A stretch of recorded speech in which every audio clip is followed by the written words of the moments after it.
अब बात उस शख्स की जो बीते 9 साल से लगातार मुख्यमंत्री योगी आदित्यनाथ की परछाई बना हुआ है, हर वक्त उनके दाएं बाएं नजर आता है।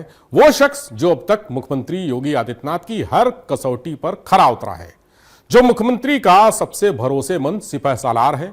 Transfer posting, law and order से संबंधित नीतियों और इंफ्रास्ट्रक्चर के बड़े प्रोजेक्ट्स में उनकी सलाह को महत्व दिया जाता है। संवेदनशील मुद्दों पर उनकी राय का वजन होता है। नाम है अवनीश अवस्थी, रिटायर्ड आईएएस अधिकारी और मुख्यमंत्री के सलाहकार। इसमें कोई संदेह नहीं कि योगी दरबार में आज भी अवनीश अवस्थी का जलवा जलाल है। लेकिन फिर से उनकी चर्चा क्यों हो रही है, यह आगे की कहानी में बता रहा हूं।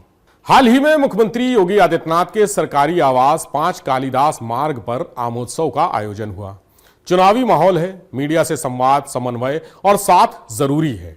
ऐसे में आमोत्सव के बहाने मुख्यमंत्री ने यूपी के चुनिंदा पत्रकारों को अपने आवास पर बुलाया, सबसे व्यक्तिगत बातचीत की। और मैं ये भी बता दूं कि आमोत्सव या आम की दावत बिल्कुल भी आम नहीं थी। इस बहाने सरकार और नौकरशाही प्रदेश के राजनीतिक समीकरणों की नब्ज टटोल रही थी। चुनाव में ऊंट किस करवट बैठेगा, इसका अंदाजा लगाया जा रहा था। पत्रकारों के मन में क्या है, यह समझने की कोशिश की जा रही थी। लेकिन आम की दावत में चर्चा आम से कहीं ज्यादा हो रही है मुख्यमंत्री के खास अवनीश अवस्थी की, क्योंकि आम की दावत से वो राजनीतिक और प्रशासनिक संदेश निकला जिसने सत्ता के गलियारों में एक बार फिर से मुख्यमंत्री योगी आदित्यनाथ के सलाहकार अवनीश अवस्थी की ताकत का एहसास करा दिया। अवस्थी जी भले ही रिटायर हो चुके हों, लेकिन सत्ता के गलियारों में उनकी मौजूदगी आज भी पहले जैसी मजबूत और प्रभावशाली बनी हुई है। आम की दावत में मुख्यमंत्री के साथ उनकी सहज मौजूदगी और संवाद ने एक बार फिर सबको यह संकेत दिया है कि उनके इस अनुभव की ये पारी, इसका असर अभी खत्म नहीं हुआ। तो मुख्यमंत्री आवास पर चुनिंदा पत्रकारों के लिए आयोजित आमोत्सव में जब योगी आदित्यनाथ पहुंचे, उनके साथ अवनीश अवस्थी, एसीएस होम, संजय प्रसाद, सुरेंद्र सिंह, अनुज सिंह, विशाल सिंह, अरविंद मिश्रा समेत कई वरिष्ठ अधिकारी मौजूद थे। सब अपनी अपनी कुर्सियों पर बैठ गए। अवनीश अवस्थी पीछे की कुर्सी पर बैठे थे। मुख्यमंत्री ने पत्रकारों से बातचीत शुरू की। कुछ ही मिनट हुए थे कि वो दिलचस्प प्रकरण हुआ जिसकी चर्चा पंचम तल से लेकर अनुभाग के दफ्तरों तक हो रही है। मुख्यमंत्री ने अवस्थी जी को पीछे बैठे देखा तो आवाज लगाई, अरे कुर्सी लेकर आगे आइए। मुस्कुराते हुए उनसे पूछा, क्या पत्रकारों को आप अपना नहीं मानते? फिर उन्होंने पत्रकारों की तरफ देखकर हंसते हुए कहा, अरे आप लोग अवस्थी जी को अपना मानते हैं कि नहीं? मुख्यमंत्री की इस बात पर पत्रकार हंसे और बोले, अरे अवस्थी जी तो अपने बड़े भाई हैं। इसी बीच किसी ने सुझाव दे दिया कि महाराज जी, इनको राम मंदिर ट्रस्ट का सीईओ बनाना चाहिए, वैकेंसी आई है।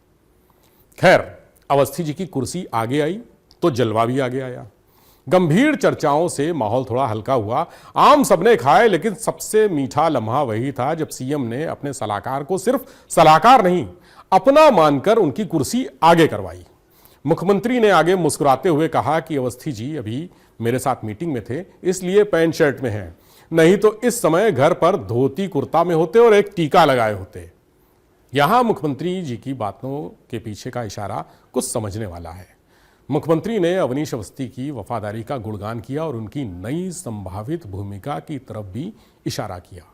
सत्ता के जानकार भी मुख्यमंत्री की इस टिप्पणी को मात्र हास परिहास नहीं मान रहे। नौकरशाही के गलियारों में से इस संकेत के रूप में देखा जा रहा है कि मुख्यमंत्री आज भी अवनीश अवस्थी को अपने सबसे भरोसेमंद सलाहकारों में गिनते हैं। राम मंदिर से जुड़े दायित्वों की ओर हल्के फुल्के अंदाज में किया गया उनका इशारा भी चर्चा का विषय बन गया। क्या अवनीश अवस्थी राम मंदिर ट्रस्ट के पहले सीईओ हो सकते हैं? इसकी भी सुगबुगाहट होने लगी है। अब यूपी में यही सवाल घूम रहा है कि रिटायरमेंट के बाद भी अगर किसी अधिकारी का नाम मुख्यमंत्री की बातचीत, बैठकों और सार्वजनिक आयोजन में इतनी सहजता से आता है तो क्या यह संदेश सिर्फ एक व्यक्ति के लिए था या फिर पूरी ब्यूरोक्रेसी के लिए?